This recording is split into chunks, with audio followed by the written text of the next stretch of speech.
성령으로 예수 그리스도와 연합하라, 이런 말씀으로 오늘 말씀을 준비했습니다. 로마서 6장에 있는 말씀은 여러 가지 말씀이 이 안에 있습니다만 한 가지 주제만 오늘 말씀을 드리도록 하겠습니다. 이 말씀 가운데 내용들이 다양하지만 그 다양한 말씀들 가운데 성령으로 예수 그리스도와 연합하라, 이 주제로 말씀을 드리겠습니다. 가장 큰 내용의 흐름이 그리스도와의 연합에 대한 이야기입니다. 예수 그리스도를 믿고 하나님의 의롭다 하심을 받은 사람들에게 어떤 결과가 있느냐, 5장부터 8장까지 그 결과들에 대해서 말씀을 하고 계십니다. 하나님의 의롭다 하심을 받은 사람들에게 그들의 삶에 어떤 현상이 나타나는가 하는 것입니다. 5장에서 이 부분에서 두 번 다루었습니다. 앞에서 존재 변환이, 신분의 전환이 일어난다. 아담 안에 있던 사람들이 예수 그리스도 안에 있는 사람으로 변화가 이루어진다.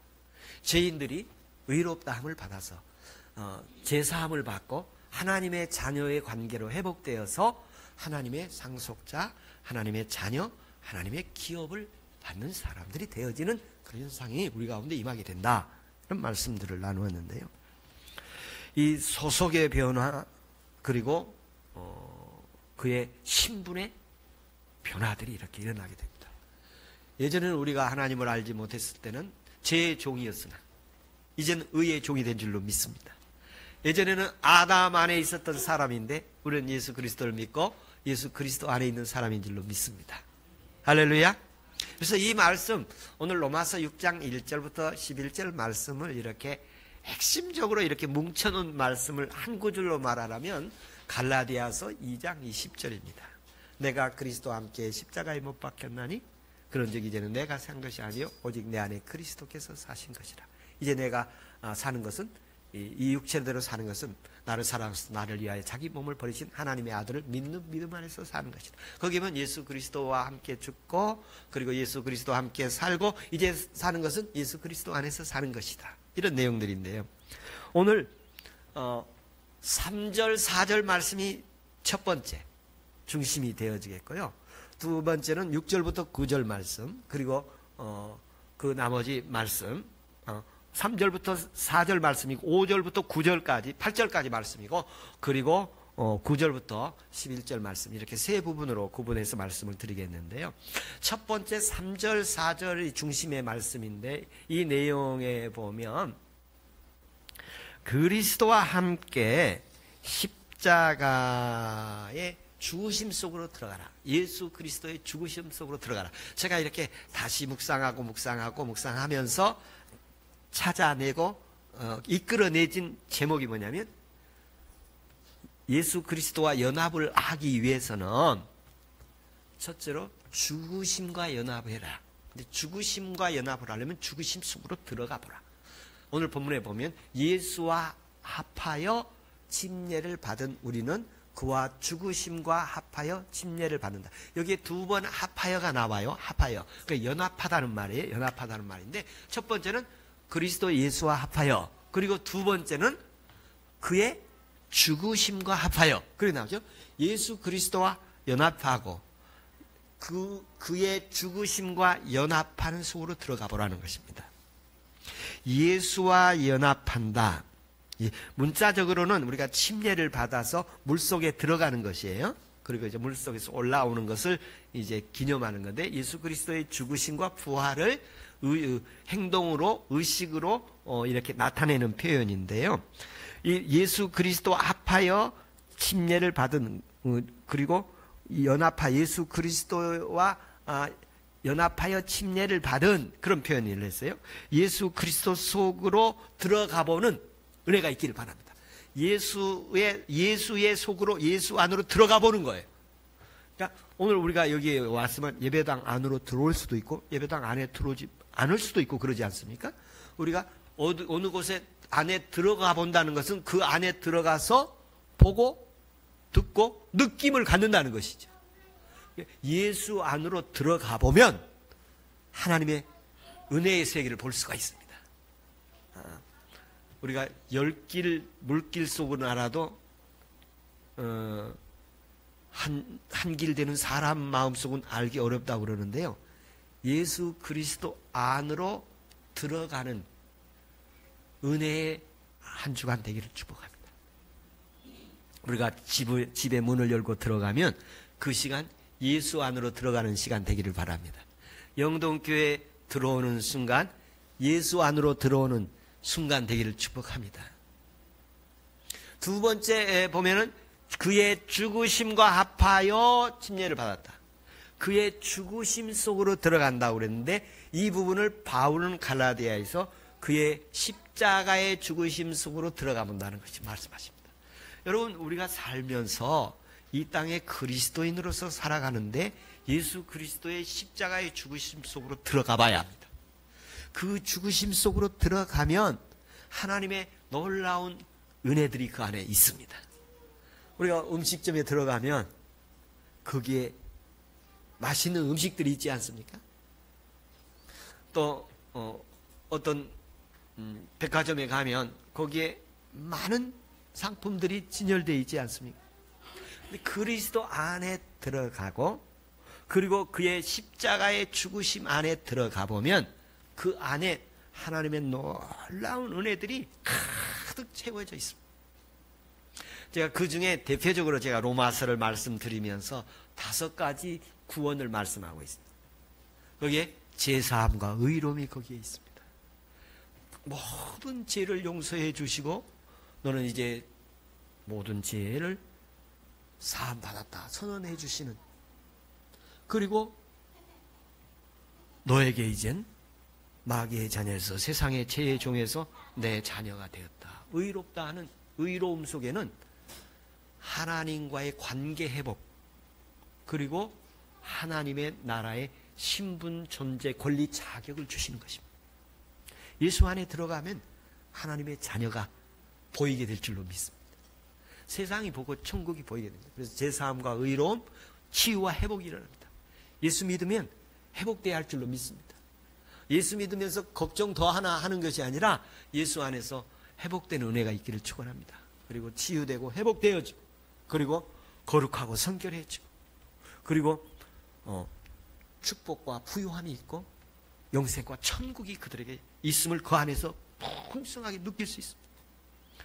예수 십자가 안에 들어가서 하나만 보라고 한다면 저는 제가 본 것 가운데 하나가 뭐냐면 그의 피였어요. 그의 피에 피가 보였어요. 그의 피 속에는 뜨거운 피가 보였는데 제사함이 있었고, 그리고 그 피 속에는 보혈의 능력이 있었어요. 능력. 그리고 그 사람으로 하여금 담대하고 자신감 있고 거침없이 담대함을 주신 능력을 받았습니다. 이 보혈의 능력이 임하기를 축원합니다. 죄에서 자유하게 하고 그리고 하나님 앞에 의롭게 해서 자유롭게 하시는 이 모습을 주심을 봤습니다. 이제 침례 얘기하다가 이제 제 설교를 준비하다가 우리가 그동안 침례를 많이 했어요. 한강에 가서 흙탕물에도 침례한 적이 있어요. 뭐 그 홍수가 난 다음에 팔탕 밑에 갔더니 모든 물이 아주 흑색깔이었어요. 아주 누런 그런 강물인데 그 안에 들어가서 침례를 받은 적도 있고, 또 양수리에 가서도 침례 받은 적이 있고, 그리고 교회에서 이제 침례 건축을 하고 침례탕에서 침례를 받은 적도 있는데 한 분이 기억났어요. 그분은 제가 지금 생각해 보면 침례를 받을 때 아마 굉장히 고민이 많고 고민하다 결단을 했을 거라고 생각을 해요. 왜 그러냐면 그분이 그 침례를 이렇게 물속에 들어갔다 이렇게 나오잖아요. 근데 그분은 평생 대중 목욕탕을 가지 않으신 분이에요. 왜 그러냐면 물속이 싫어. 물이 힘들어. 그런 분인데 물속에 침례로 물속에 들어갔다 이렇게 나오게 되잖아요. 그래서 물속에 들어가면 그 그리스도와 함께 죽으심을 말하고 물속에서 올라오면 그리스도와 함께 연합되어 부활을 상징하는 거니까 침례 의식을 그대로 하는데, 이분이 영적으로는 그리스도와 함께 십자가에 죽고 그리스도와 함께 부활을 이렇게 상징하는 그런 의식을 치르는 거잖아요. 근데 그분이 침례를 이렇게 받다가 몸이 경직이 왔고 그냥 물속에서 못 나왔어요. 그래서 그 물을 신속하게 빼고 그리고 이제 구출하다시피 침례탕에서 구출하다시피 했어요. 그래서 제가 지금 돌아보면서 야, 그분이 그때 침례 받으려면 얼마나 마음에 결심을 했었을까. 그 침례탕에 들어가서 거기서 그냥 몸이 경직되고 이렇게 일어날 수가 없어서 물을 빨리 배수를 하고 그리고 이렇게 구출하다시 침례탕에서 구출한 사건이 이렇게 실제로 표현되어져. 그래서 제가 그분은 침례를 받을 때 정말 목숨 걸고 받았겠다 그런 생각을 했는데, 여러분 예수 그리스도 안에서 침례를 받는 거 그리스도와 함께 죽음 속으로 들어가는 것입니다. 나를 거기서 진짜 죽이시는 거예요. 그리고 하나님의 은혜의 세계로 들어가는 것입니다. 4절에서는 이렇게 말씀드립니다. 5절에서는 어떻게 표현하냐. 그러므로 우리가 그의 죽으심과 같은 모양으로 연합한 자가 되었으면 또한 그의 부활과 같은 모양으로 연합한 자가 되었으리라. 그의 죽으심 속으로 침례를 받으면 그와 함께 일치되는 것입니다. 그와 침례를 받으면 그와 연합한 자가 되는 거예요. 그와 하나가 되는 거예요. 여기 함께라는 말이 있는데요. 그의 죽으심으로 침례를 받아 그와 함께 연합한 자가 되었고 그와 함께 장사하는 자가 되었다. 또 그런 표현을 하십니다. 4절에 보면 그와 함께 장사하는 자가 되었다. 그러니까 침례를 우리가 받은 예수 안으로 들어가면 예수 안에 십자가의 죽으심 속으로 들어가게 되어지는 거예요. 죽으심 속으로 들어가면 십자가의 죽으심 속에서 나의 장사 지냄이 거기에 있는 거예요. 나의 장사 지냄, 나의 장례식이 거기에 있는 거예요. 그래서 이 장례식이란 나의 장사되었다는 말은 무슨 말이냐면 그동안 옛사람을 죄의 종이 되어서 옛사람으로 마귀의 종로를 타고 육신을 따라 살았던 것을 거기에 장사 지내고, 그리고 장사 지냈다는 말은 그 옛사람과 단절시키고, 그리고 이제 예수 그리스도와 새로운 신분으로 연합되게 되어지는 과정이 그 안에 있었다는 것입니다.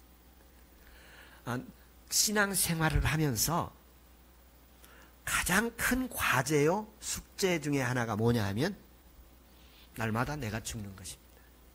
그래서 바울은 그리스도와 함께 십자가에 이미 장사를 지냈는데 죽었는데 이 죽은 내가 자꾸 살아나는 거예요.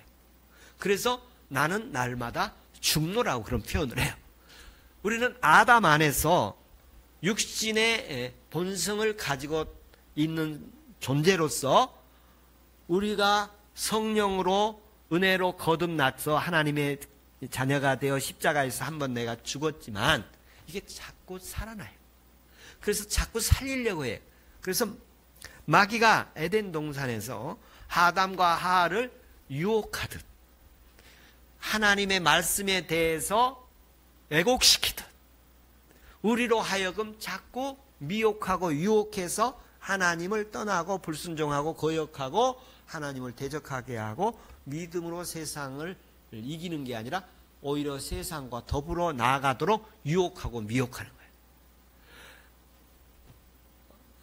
거예요. 바로가 애굽 백성을 해방시켜 줬지만 그리고 나서 그 다음에 그래 알아서 잘 가서 잘 살아 포기했습니까? 포기하지 않고 뭘 보냈죠? 군대를 보내서 계속 쫓아왔지요. 그 모습은 오늘날 우리에게도 예수 그리스도를 믿으면 죄와 사망으로부터 자유해지지만 악의 세력은 우리를 계속해서 유혹하고 추격하고 그래서 우리를 하나님으로부터 떠나게 하고 믿음으로부터 떠나게 하고 죄로부터 자유하게 하였던 그 영혼을 죄를 다시 짓게 하고 우리를 유혹하고 미혹하고 그리고 우리를 거짓 선동 조장해서 자기 갈등을 일으키게 하고 우리를 연약하게 하고 느슨하게 하고 그리고 하나님의 열심을 쉽게 만드는 거예요. 지금도 계속 그걸 추격하고 있는 거예요. 어떻게 하면 우리의 신앙을 무너뜨리게 할 것인가? 이게 얼마나 교활한지요. 우리는 세상에서 한 주간 우리 장사 지냈습니다. 죄에 대해서 죽은 몸입니다. 죄의 종이 하나 이제 의의 종이요, 말씀의 종이요, 진리의 종인 줄로 믿습니다. 어떤 유혹과 시험이 우리에게 억압과 또 우리에게 유혹이 오더라도 물리치기를 주의 이름으로 축원합니다. 한 주간 영적으로 전쟁에 승리하기를 축원합니다. 그래서 우리로 하여금 4절에 보면 후반부에 그렇게 있죠. 장사를 지내게 되었나니 이는 아버지의 영광으로 말미암아 그리스도의 죽은 자 가운데서 살리심과 같이 우리로 또한 생명 가운데서 새 생명 가운데서 행하게 하려 하십니다. 그러니까 죽으시고 장사 지내고 나면 어떤 일이 일어나느냐면 그 안에서 새 생명의 역사가 일어나는 거예요. 살리심의 역사가 일어나고 새 생명의 역사가 일어나는 거예요. 새 살리심의 역사라는 말 속에는 여러 가지 의미가 있는데, 새 생명의 이 살린다는 말씀에는 일으킨다 또는 소생시킨다, 생기를 주신다, 불어넣는다, 우리의 삶에 희망을 준다. 하나님께서 우리로 하여금 살리심이 있기를 바랍니다. 예수 그리스도를 무덤에서 일으키신 것처럼, 죽으심에서 살리신 것처럼, 십자가의 죽으심 속에서 부활의 은혜를 주신 것처럼 이번 주간에 하나님께서 이 살리심의 역사가 있을 줄로 믿습니다. 성도들의 삶의 상황 속에서 경제도 살리고 믿음도 살리고 신앙도 살리고 은혜도 살리고 또 삶의 살리심이 있기를 바랍니다. 교회도 이번 주간에 하나님의 살리심이 있을 줄로 믿습니다. 새 생명의 역사가 있을 줄로 믿습니다. 이 새 생명 가운데, 새 생명이라는 것은 예수 안에 있는 생명이고 하나님의 영광 가운데 있는 생명이고 하나님의 생명이고 예수의 생명이고 영원한 생명입니다.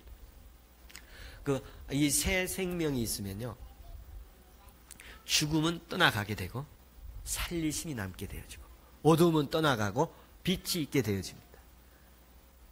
하나님께서 옛사람 아담이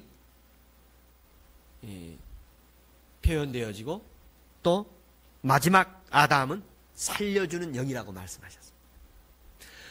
마지막 아담 예수 그리스도가 우리를 살리시는 모습을 우리가 예수 그리스도와 연합되어지고 그의 죽으심과 연합되어지게 되면 거기서 살리심을 보게 될 줄로 믿습니다. 두 번째 말씀은 예수 그리스도의 부활과 연합하는 자가 되라는 말인데요, 5절에 보면 우리가 그의 죽으심과 같은 모양으로 연합한 자가 되어 있으면 또한 그의 부활과 같은 모양으로 연합한 자가 되리라. 이 그리스도의 부활과 연합하는 모습을 표현했는데요, 예수 그리스도의 부활과 연합된 모습이 무엇일까? 예수 그리스도의 부활과 연합되어지는 것은 죄를 이기고 의롭게 되어지는 순간, 의를 선택하는 순간이에요. 악의 세력에서 자유해지고 하나님의 선한 세력으로 나아가는 길이에요. 주저앉았던 사람이 일어나는 거예요. 하나님의 이 부활의 새 생명의 역사가 한 주간 우리를 지배하기를 바랍니다. 생명이 우리를 삼킨 바 되기를 바랍니다. 예수 안에 들어가서 죽으니까 하나님이 살리심을 주신 거예요. 십자가의 죽으심은 부활의 능력이 나타나게 되는데, 이게 동전의 양면성과 같은 건데, 하나님이 보실 때는 십자가의 죽음 속에, 그 죽음 속에 뭐가 있느냐 하면 부활이 거기에 있는 거예요. 우리를 하나님이 십자가에 못 박아 그리스도와 죽으면 우리를 하나님의 자녀로 살리시는 은혜가 있을 줄로 믿습니다. 십자가에 죽으면 손해볼 것 같지요? 십자가를 따르면 손해볼 것 같지요? 결코 그렇지 않습니다. 십자가를 지게 되면 하나님이 영생 주십니다. 예수 그리스도와 함께 십자가에 못 박혔다. 예수라는 호칭은 존재의 호칭인데 사명의 호칭이에요. 사명. 예수라는 이름은 자기 백성을 저희 죄에서 구원할 자란 뜻이에요. 마태복음 1장 21절에 보니까 사명의 이름이에요. 여러분 이름에 사명을 감당하기를 바랍니다. 그리고 그리스도라는 말은 직분의 이름이에요. 기름 부음 받는 그리스도라는 말은 직분의 이름이에요.